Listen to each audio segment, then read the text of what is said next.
झूठे व्यक्ति की ऊंची आवाज़ सच्चे व्यक्ति को मौन कर देती है, लेकिन सच्चे व्यक्ति का मौन झूठे व्यक्ति की जड़ें हिला देता है। नमस्कार दोस्तों, मैं ज्योतिष आचार्य वासुदेव मिश्रा आपका अपने चैनल सत्य की खोज में हार्दिक अभिनंदन करता हूं। दोस्तों, आज का यह ज्योतिष का कार्यक्रम आप लोगों के लिए यानी कि तुला राशि वालों के लिए बेहद ही ज़्यादा खास कार्यक्रम साबित होगा। आज हम चर्चा करेंगे आपके साप्ताहिक राशिफल के बारे में। जी हाँ दोस्तों, हर बार की तरह इस बार भी मैं आपको बताऊंगा आप लोगों के लिए कैसा रहेगा आपके जीवन काल का 20 नवंबर से लेकर के 25-26 नवंबर के मध्य का समय, जिसमें मैं आपको बताऊंगा ग्रहों की स्थिति के अनुसार आपको किस प्रकार का परिणाम आने वाले 7 दिनों में देखने को मिलेगा। इसके अलावा जो ग्रह आपको नकारात्मक रूप से प्रभावित करेंगे उनके लिए क्या उपाय आपको करना चाहिए, हर एक जानकारी विस्तार के साथ आज आपको इस कार्यक्रम में बताने वाले हैं। इसलिए आज के इस कार्यक्रम को बिना मिस किए अंत तक देखिए। दोस्तों, यह जो साप्ताहिक राशिफल मैं आपको बताने के लिए जा रहा हूँ, यह आपकी जन्म की राशि यानी कि चंद्र राशि पर आधारित है। अगर आप अपनी जन्म की राशि नहीं जानते तो आप इसे अपनी प्रचलित नाम राशि के आधार पर समझ सकते हैं। और अगर आप अपनी जन्म कुंडली पर हमसे परामर्श लेना चाहते हैं तो वीडियो के अंदर और वीडियो के डिस्क्रिप्शन बॉक्स में आपको नंबर मिल जाएगा। तो दोस्तों देखिए, साप्ताहिक राशिफल में मुख्य रूप से चंद्रमा की गणना की जाती है, क्योंकि चंद्रमा ज्योतिष शास्त्र के मुताबिक हमारे मन के कारक होते हैं। हम जो कुछ भी सोचते हैं उसे ही अपने कार्य क्षेत्र में लागू करते हैं। और चंद्रमा 9 ग्रहों में सबसे तेज़ी से चलने वाले ग्रह कहे जाते हैं। जितनी दूरी को शनि महाराज 2.5 साल में पूरी करते हैं, उतनी ही दूरी को चंद्रमा सिर्फ 2.25 दिन में पूरी कर लेते हैं। इसलिए साप्ताहिक राशिफल की गणना चंद्रमा के गोचर के ऊपर निर्भर होती है। अगर इस सप्ताह चंद्रमा की स्थिति के बारे में बात की जाए तो दोस्तों 20, 21 और 22 तारीख को चंद्रमा कुंभ राशि में गोचर करेंगे, तो वहीं 23 और 24 तारीख को मीन राशि में चंद्रमा का ट्रांजिट होगा। जबकि सप्ताह के अंतिम 2 दिन 25 और 26 तारीख को चंद्रमा मेष राशि में गोचर करेंगे। पहले तो 3 दिनों तक शनि के साथ मिलकर के विष योग का निर्माण करेंगे। उसके पश्चात मध्य में राहु के साथ मिलकर के ग्रहण योग का निर्माण करेंगे। यह दोनों के दोनों दुर्योग आपके लिए नेगेटिव इफेक्ट डालने वाले साबित हो सकते हैं। जैसे कि सप्ताह के शुरुआती 3 दिनों में आपको किसी भी चीज़ को लेकर के ज़्यादा टेंशन और तनाव लेने से बचना चाहिए, अन्यथा आप डिप्रेशन के शिकार हो सकते हैं। वहीं सप्ताह के मध्य में आपको किसी भी प्रकार की स्थिति में भ्रम में नहीं पड़ना है। हर चीज़ का पहले विश्लेषण कर लीजिए, उसके बाद किसी भी चीज़ की तह तक जाएंगे तो वह आपके लिए अच्छा रहेगा। लेकिन दोस्तों, चंद्रमा सप्ताह के अंतिम 2 दिन में मेष राशि में गज केसरी योग का निर्माण करेंगे देवगुरु बृहस्पति के साथ मिलकर के। काफ़ी हद तक इसका पॉजिटिव परिणाम आपको प्राप्त होगा। तो देखिए, यह जो समय रहने वाला है यानी कि यह सप्ताह आपके लिए 20 से लेकर के 26 तारीख तक का जो सप्ताह रहेगा, यह आपके जीवन में कई प्रकार से कुछ बड़े परिवर्तन कर सकता है और कई ऐसे परिवर्तन आपके जीवन में होंगे जो आपके आने वाले भविष्य की रूपरेखा को तैयार कर देंगे।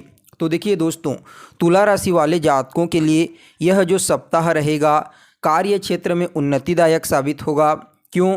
क्योंकि यहाँ पर शनि की जो स्थिति है वह कुंभ राशि में रहेगी। तो शनिदेव की कृपा से और चंद्रदेव की कृपा से आपको अपने कार्य क्षेत्र में विशेष लाभ की प्राप्ति होने वाली है।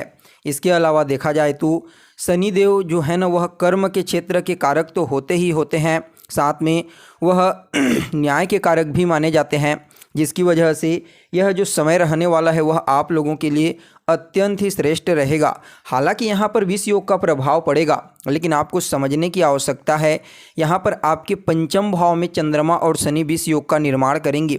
पंचम स्थान आपकी बुद्धिमत्ता का होता है, आपकी शिक्षा का होता है, आपकी लव लाइफ का होता है। तो यहाँ पर आपकी बुद्धिमत्ता में, आपकी चतुराई में शनि और चंद्रमा दोनों मिलकर के कुछ न कुछ क्रिएटिविटी लाने का प्रयास करेंगे।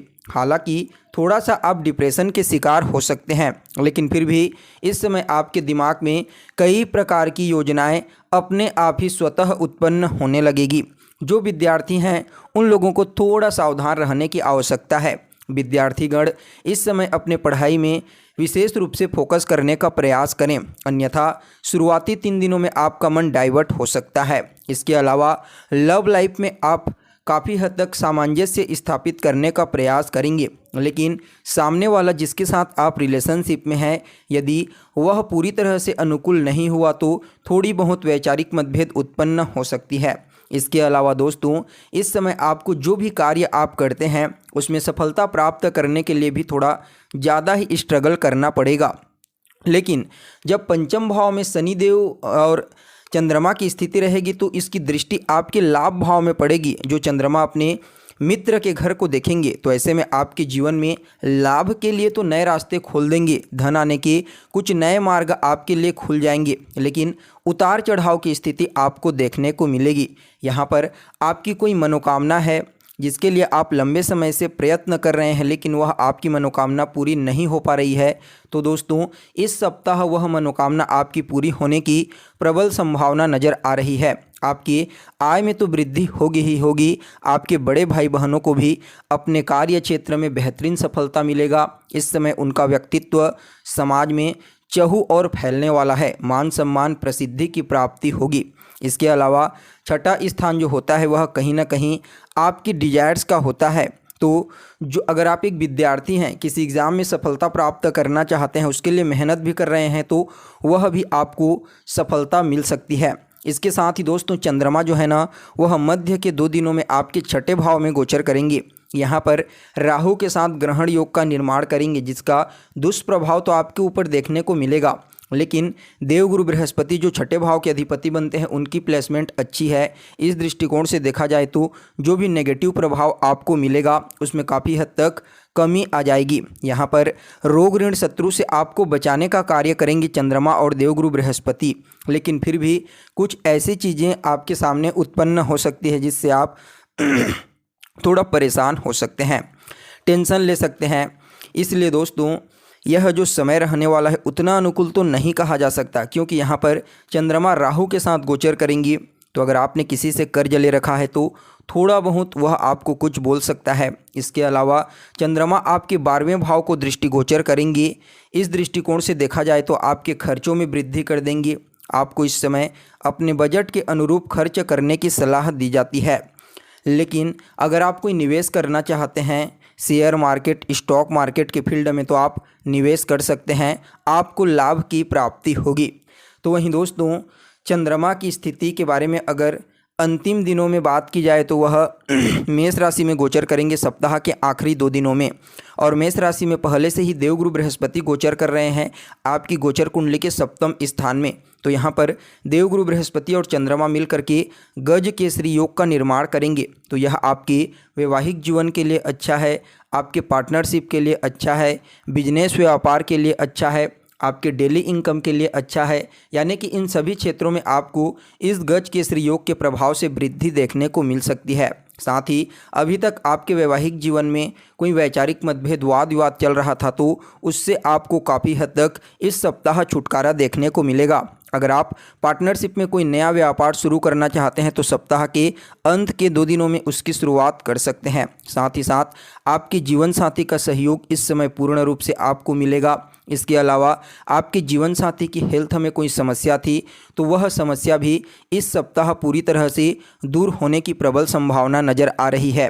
इसके अलावा दोस्तों अगर आप अपने जीवन साथी के साथ, पार्टनर के साथ मिल करके कोई नया कार्य शुरू करते हैं तो निश्चित रूप से उस कार्य में आपको भविष्य में चल करके विशेष सफलता की प्राप्ति होगी। देखिए यहाँ पर 7वें भाव में गोचर करते हुए चंद्रमा की 7वीं दृष्टि आपके लग्न यानी कि आपकी राशि के ऊपर पड़ेगी। तो ऐसे में आपके व्यक्तित्व में भी चंद्रमा प्रकाश ला देंगे। समाज में मान सम्मान और प्रसिद्धि की प्राप्ति आपको इस सप्ताह होने वाली है। इसके अलावा भूमि, भवन, मकान, वाहन जैसी चीज़ों में भी आप निवेश करना चाहते हैं तो कर सकते हैं, आपको लाभ की प्राप्ति होगी।